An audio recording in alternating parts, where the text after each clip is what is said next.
کو امت میں جسے رسول اللہ نے مولا فرمایا اپنے بعد، وہ مولا علی شیر خدا ہیں. باقی آپ رکھیں گے تو ہم انشاءاللہ چڑیں گے نہیں، ہو سکا تو جس کا نام آپ کسی کا مولا رکھیں گے تو تھوڑی مٹھائی بھی بھیج دیں گے، مگر وہ علی مولا جیسا کیسے ہو سکتا ہے؟ ان کی تو کوئی جوتی کے برابر نہیں ہو سکتا.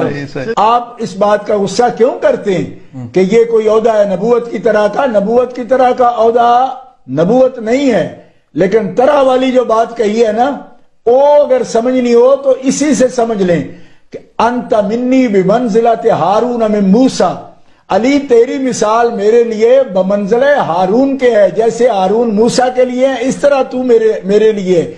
اللہ کہ لا نبی آبادی، صرف ایک بات میں میری طرح نہیں، کیونکہ نبی میرے بعد نہیں آئے گا، بمنزلہ ہارون ہے. اب بمنزلہ ہارون دوسرا مولا کون لائیں گے؟ آپ نام رکھنے کی بات کرتے ہیں، نام آپ رکھ لیں گے، وہ آپ رکھیں گے نا، نبی پاک تو نہیں رکھ رہے نا. نبی پاک نے جس کا رکھا ہے نام، اس کا نام علی ابن ابی طالب ہے، اور ہم ان کے اس منصب کو اسی طرح مانتے ہیں جس طرح رسول اللہ صلی اللہ علیہ وسلم نے فرمایا. میں اتنی بات عرض کروں گا کہ آپ جو ہے نام رکھ سکتے ہیں، کوئی بھی رکھ لیں، لیکن ان کے لیے انہوں نے خود نام نہیں رکھا اپنا. ان کے لیے جو مرتبہ ہے وہ نبی کریم علیہ السلام نے ان کے لیے متعین فرمایا.